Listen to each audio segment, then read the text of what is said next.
Oh, look at her face. That was a big swirly do. Oh, I think I need a bag. No, do not vomit inside the vehicle. I can see stars. That is space. What is happening right now? She's afraid of space. What? She should be. It's horrible. Izzy, remember your exercises. It's coming. No. Engage your helmet. That'll catch Buzz? it. Izzy, I'm Get trying. a ship.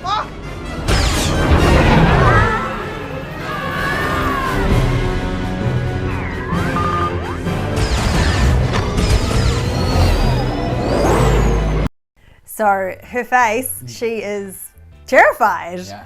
And he's like, what's going on? Because she's always wanted to be a space cadet. Yeah, a space cadet, ranger. wants to be a space ranger. He knew her grandmother.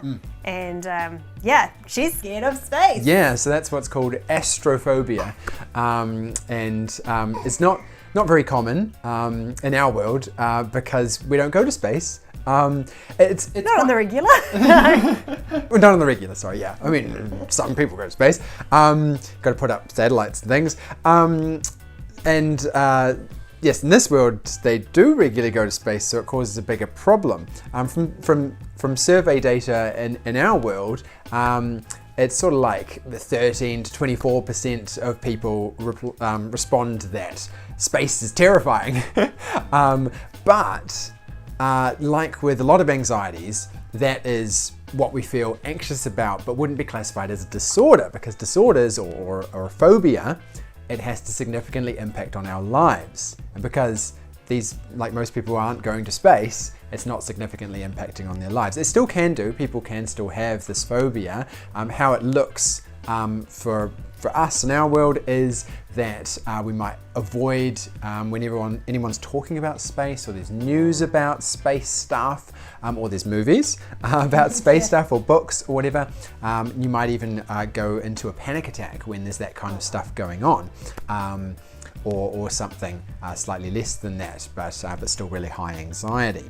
So that's what it looks like for us. But in their world, that can inhibit you being able to do space travel and other space things. To be fair, for the last 2 generations, they haven't been in space. They've been basically living just on this. Yeah. So they haven't got the exposure to going to space, which exposure actually helps with reducing anxiety as well. Yes, because your brain sees When that it it was safe, normalises it went okay. When it normalises it. So they haven't had that for years. All she really knows is that they crashed on this planet and got stuck somewhere in space. Yes. It'd be much more of a problem for her generation to have plant phobias. Yeah. Yeah, as you'll see. Yeah. All right. Give me a damage report. One moment, please. Beep boop, beep boop, beep boop. I love socks. Okay, this is better.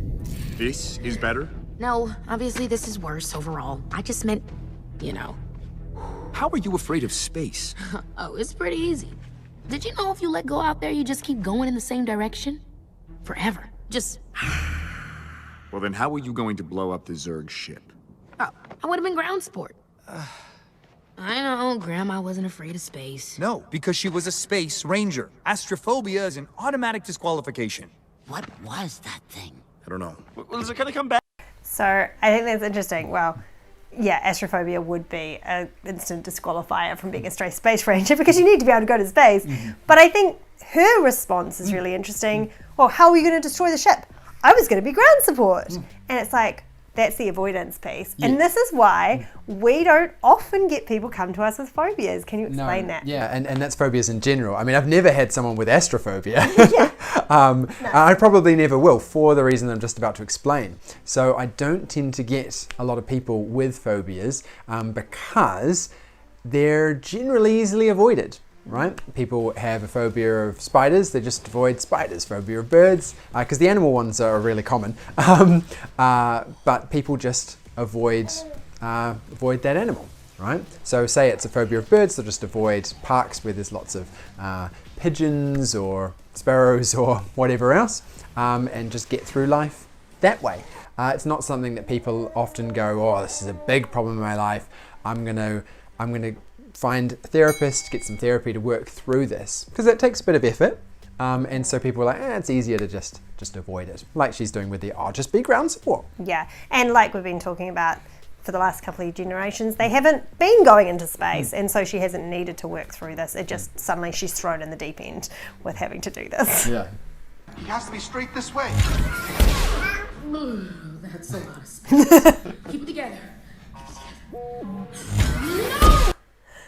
I love that. Ooh, that's a lot of space. Like almost vomiting.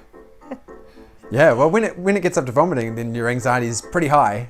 Yeah, well, she has just teleported herself onto a spaceship in space, and she's just run out. It's like, I think it's like those, if you've got a fear of heights, and it's like those glass panels. Oh, I love those. I don't so much because I have more of a fear of heights, I think. Are you afraid of heights at all? Well, like I'm afraid of falling and hurting myself, but when I think there's a low likelihood of that, and that's always the case with anxiety, it's how likely your brain perceives something. Right. So if I've climbed up a tree, then yes, I'll be afraid of falling out of it a little bit or a fair bit. But if I'm in the sky tower and there's a glass panel, I'm okay to jump up and down on that because I have a high belief that is going to stay static. It's going to stay there and hold me up. Besides, there was a swimming pool way down below. Yay! I'm not as much like that.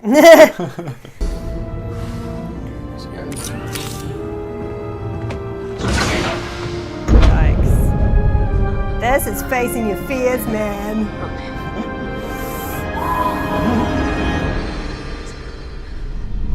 You got this. Oh, man. Oh, no. Just don't look down. Or up. It's all space. It's everywhere. All around you. Oh, I'm sorry. I'm probably not helping. Just go straight. Once you push off, that's the direction you'll go.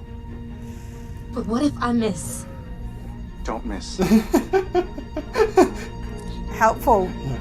It's very personifying having a robot be afraid. Yeah. Oh my gosh. It's fine. She did a good job. Yeah. Yeah, she did good straight towards it. Yep. Yeah. It's a shame that the ship moves. Oh no.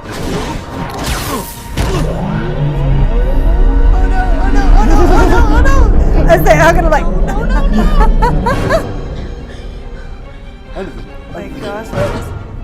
Floating around in space. Oh my goodness. Exceedingly brave of her. She's willing to let go of her own purchase to save him. Thank you, Izzy. Yeah, really brave. But I think it externalized it. She wasn't focusing on herself. Right. She was like, I've got to help him. Socks was like, ah! Yeah. He's also really scared of space.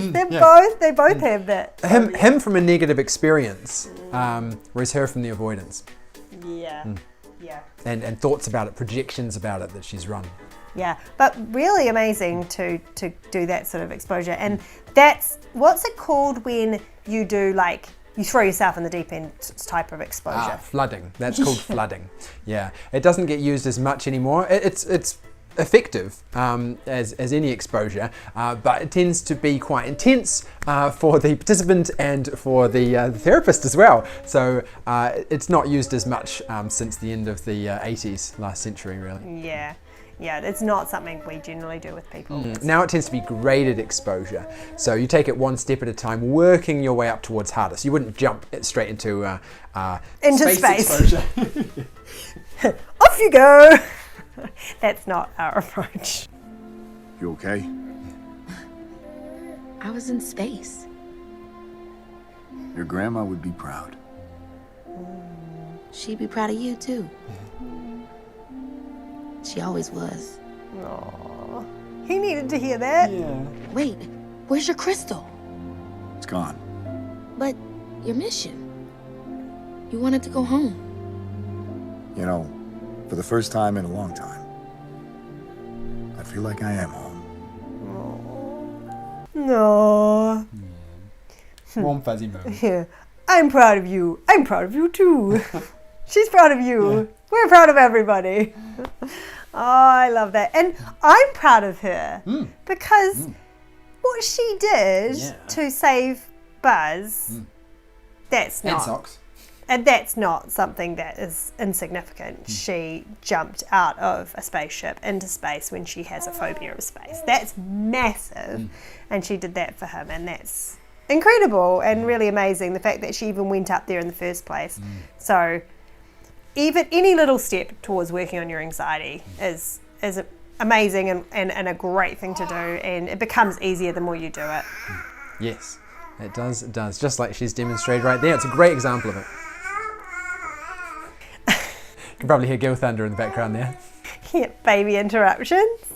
But we'll finish up there. Thank you so much for watching this video. If you liked it, please like this video and subscribe so you can see more. We're going to be doing lots of these. And thank you for joining us. See ya.